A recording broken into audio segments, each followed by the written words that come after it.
Wahre Autoliebe zeigt sich immer dann, wenn Menschen von einem bestimmten Fahrzeugtyp einfach nicht genug bekommen können. Bei den Obermanns in Mülheim an der Ruhr sind es ausschließlich Transporter vom Typ Ford Transit. Aber das, was sie zusammengetragen haben, sprengt nun doch jeden Rahmen. Mindestens 80 fahrbereite Ford Transit umfasst die Sammlung. So viel Transporterliebe ist schon verrückt und ganz bestimmt einzigartig in Europa. Selbst wenn der Hersteller mal zeigen will, was er alles so gebaut hat, leiht er sich die Transporter von den Obermännern aus. Natürlich fragt man sich, wie Dirk Obermann, Chef der gleichnamigen Firma Auto Obermann, ausgerechnet auf den Ford Transit gekommen ist. Die Leidenschaft begann mit diesem Modell. Es ist ein MK1 der ersten Generation, Baujahr 1967 mit 65 PS und 1,7 Liter Hubraum. Das Auto vom Opa. Die Geschichte mit dem Ford Transit ist mir in die Wiege gelegt worden. Mein Großvater war Bäckermeister und hat den Außerhausverkauf gemacht mit Brötchen, Backwaren, Milch, Butter, Eier, Käse. Ist dann durch die Straßen gefahren, hat die Sachen verkauft und ich habe als kleines Kind, als Baby schon mit einem Jahr neben ihm gesessen im Transit und bin mit ihm durch die Straßen gefahren. Er hat die Sachen verkauft und ich war immer mit meinem Großvater unterwegs. Die ersten 4 Jahre von meinem Leben war ich im Transit groß geworden. Die Liebe zu den Ford Transit aller Generationen ist längst ein Familienspaß. Ehefrau Kerstin Obermann war anfänglich skeptisch, als Dirk einen Transit nach dem anderen anschleppte. Doch inzwischen ist sie selbst infiziert. Und es gibt Geschichten, die glaubt man einfach nicht. Etwa die vom Ford Transit als Geburtstagsgeschenk.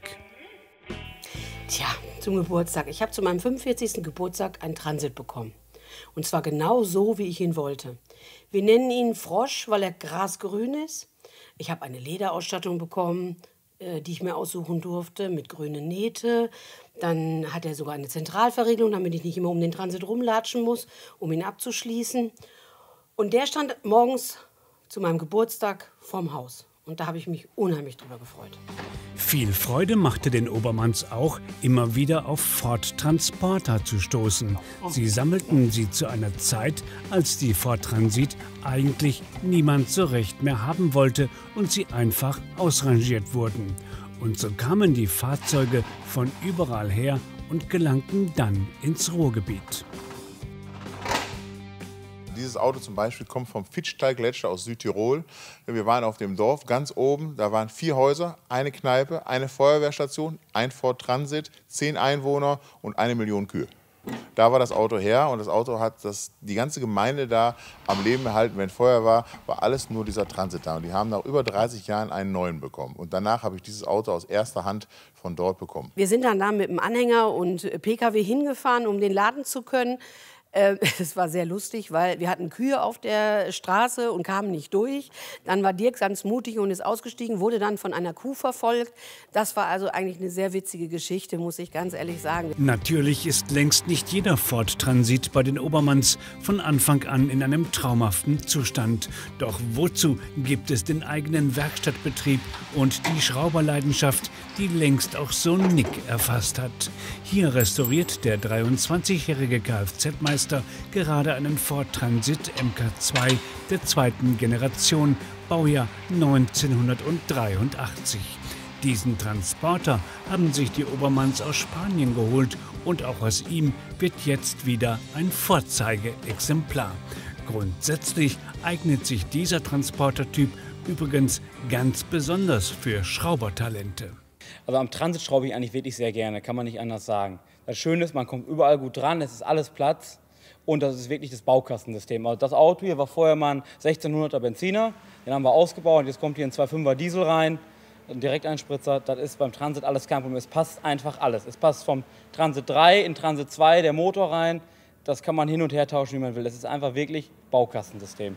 Das macht es halt schön für die Oldtimer, weil man halt viel einfach Teile findet und es auch einfach zusammenbauen kann.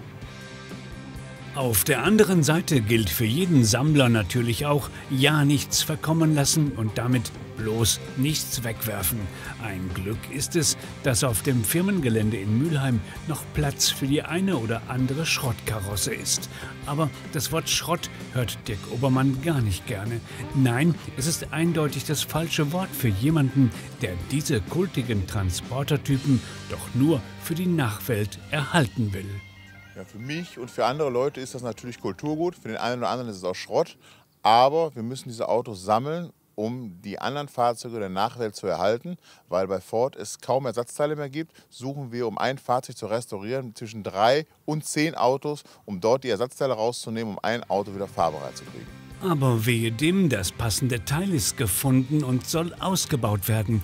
Wie schafft man das in diesem Labyrinth überhaupt? Wir müssen einfach Tetris spielen. Wir müssen die ganzen Autos dann rausholen. Wenn man dann, sagen wir mal, das Auto aus der letzten Ecke braucht, wie es eigentlich immer der Fall ist, dann vorderen Autos wegstellen, die Autos hin und her schieben, wie Tetris von links nach rechts, von vorne nach hinten. Und irgendwann hat man dann Glück, dass man es rausbekommt. Natürlich dann, wenn man das Auto hat, das Teil ausgebaut hat, das Auto wieder reinstellen und alles wieder reinräumen. Ist dann auch wieder ein klein bisschen Chaos, aber es funktioniert eigentlich immer. Kommen wir zum wohl prächtigsten Exemplar der Obermannschen Sammlung. Es geht um diesen Ford Transit MK1 der zweiten Generation von 1977. 3,0 Liter und 101 PS hat der V6-Motor. Ja, dieser Ford Transit mutet irgendwie majestätisch an. Was es aber mit diesem Prachtexemplar genau auf sich hat, das erzählt Dirk am besten selbst. Wieder so eine unglaubliche Geschichte. Das Auto habe ich in England gekauft. In einem alten Vorgarten lag dieses Auto oder die Fragmente davon.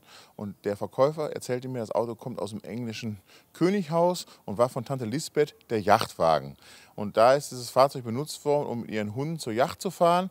Und irgendwann ist das Auto natürlich ausgesondert worden. Der vorherige Besitzer hat es dann lange Zeit gefahren und dann hinterher als Hühnerstall im Vorgarten benutzt. Es waren nur noch Fragmente da. Die Fragmente habe ich gekauft und aus den Fragmenten dann letztendlich ein neues Auto gebaut. Wir haben eine Rohkarosse gefunden, die zu dem Auto passte, die wenig Rost hatte und haben dann von der Rohkarosse an angefangen, ein komplett neues Auto zu bauen, von null auf an. Haben dann in dem Bereich direkt angefangen, das Auto von Rechtslenker auf Linkslenker für unseren europäischen Markt vorzubereiten, haben dann den Linkslenker gebaut. Dieses Fahrzeug ist mein Herzblut. Ich habe 4,5 Jahre lang daran gearbeitet. Es ist jede Schraube an dem Auto ist neu. Vom Motor, vom Getriebe, Achsen, alles, Karosserie, Innenausstattung. Ich habe es komplett als Neuwagen aufgebaut. Aber von Hand. Es ist reine Handarbeit, ich sage mal eine Manufaktur. Hier sind wirklich die Jahre ins Land gegangen bei dem Auto in der Restauration. In den ganzen kleinen Details, die waren halt auch sehr aufwendig. Wie zum Beispiel der Teppich aus dem Hilton Hotel mit den kleinen Krönchen drin. Die ganzen Alugriffe sind alle handgemacht. Die Rahmen für die Dachfenster. Da ging Zeit um Zeit ins Land. Die ganzen Sitzgestelle anfertigen neu. Da kann man wirklich sehen, was das eine Heidenarbeit war. Aber natürlich will uns Dirk auch mal zeigen, wie es ist, mit dem königlichen Jagdwagen unterwegs zu sein. Mitten im Ruhrpott rechnet er ab. Mit Vorurteilen, wonach der Ford Transit stets im Schatten des VW Bulli gestanden hat. Nein, auch Dirk kann und will es nicht mehr hören. Schon gar nicht, dass der Ford Transit immer der ewige Zweite unter den Transportern gewesen sei. Ja, der Ford Transit ist jahrelang unterschätzt worden oder als Bosporus-Bomber verschrien worden. Ewige Zweite, stimmt nicht. Auto ist einfach sehr, sehr gut. Und ich denke, was dem VW-Bus in keiner Weise nachsteht, eigentlich ist er viel, viel besser wie ein VW-Bus. Das Auto ist größer, Auto ist stärker, Auto fährt sich schöner. Man hat viel mehr Platz im Auto drin, größere Motoren. Es fährt viel, viel angenehmer. Nichts umsonst sind jahrzehntelang viele Leute mit den Fahrzeugen in den Bosporus gefahren, weil die Fahrzeuge einfach legendär sind in der Haltbarkeit, in der Größe, Volumen etc. Das ist so. Und der Transit ist garantiert nicht der ewige Zweite. Vielleicht in Köpfen mancher Leute. Meiner Meinung nach ist der Transit ganz klar zu der damaligen Zeit das absolute Spitzenfahrzeug seiner Klasse. Ja, da klingt wirklich eine Menge Begeisterung durch. Begeisterung, wie Dirk Obermann und seine Mitarbeiter sie längst auch im Verkauf von Ford F-Max LKW zeigen. Der Marke jedenfalls ist Dirk schon lange treu, und zwar aus Überzeugung. Nutzfahrzeugerfahrung kann man ihm aufgrund seiner Transitbegeisterung jedenfalls nicht absprechen. Wir sind natürlich Nutzfahrzeug begeistert, klar, 80 Ford Transit, dann die Marke Ford, die liegt uns sehr am Herzen, Ford Trucks liegt uns am Herzen. Das merken auch unsere Kunden, die den F-Max bei uns sich ansehen, bei uns kaufen, bei uns Probe fahren. Wir haben schon im letzten Jahr, seitdem wir das machen, also seit Juni letzten Jahres, haben wir jetzt schon über 50 Fahrzeuge verkauft und auch ausgeliefert. Und im zweiten Halbjahr 2022 werden wir jetzt noch weitere Fahrzeuge ausliefern und natürlich auch noch verkaufen, weil die Akzeptanz am Markt mittlerweile sehr, sehr hoch ist. Und auch beim Ford Transit hat es an der Akzeptanz nie gemangelt. In diesem Jahr feiert der Transporter bereits seinen 70. Geburtstag. Und wenn man sich die Transit verschiedener Baujahre ansieht, wird klar, dass Handel und Handwerk diese Fahrzeuge vor allem aufgrund ihrer hohen Modellvielfalt schätzten. Immerhin gibt und gab es kaum eine Lebenslage, in der ein Ford Transit nicht zu helfen vermochte. Das wissen natürlich auch die Obermanns und halten an ihrer Transporterliebe fest. Die 100 wollen sie in jedem Fall voll machen. Erstaunlich ist, dass gut erhaltene Exemplare inzwischen richtig Geld kosten und die Nachfrage nach solchen Fahrzeugen europaweit stark gestiegen ist.